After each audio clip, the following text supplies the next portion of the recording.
మోంతా తుఫాన్ ప్రభావంతో ఏపీ వ్యాప్తంగా తీర ప్రాంత జిల్లాలో వర్షాలు విస్తారంగా కురుస్తున్నాయి. దీంతో ఆయా జిల్లాలో అధికారులు అప్రమత్తమయ్యారు. లోతట్టు ప్రాంతాల ప్రజలను పునరావాస శిబిరాలకు తరలించి పరిస్థితిని పర్యవేక్షిస్తున్నారు.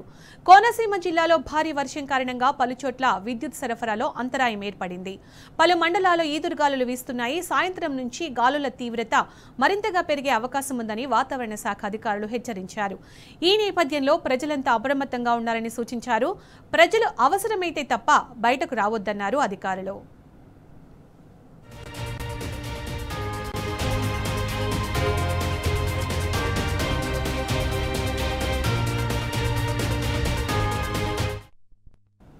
కాకినాడ జిల్లా ఉప్పాడ తీరంలో కెరటాల ఉధృతి మరింత పెరిగింది. ఈ ప్రభావంతో ఉప్పాడ నుంచి కాకినాడ వెళ్లే బీచ్ రోడ్ ధ్వంసమైంది.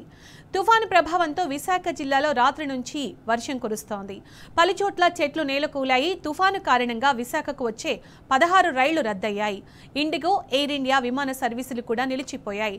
తుఫాను సహాయక చర్యల కోసం తూర్పు నౌకాదళం సన్నద్ధమైంది. మరోవైపు నిజాంపట్నం హార్బర్తో పాటు కృష్ణపట్నం పోర్టులో 5వ నంబర్ ప్రమాద హెచ్చరిక జారీ చేశారు.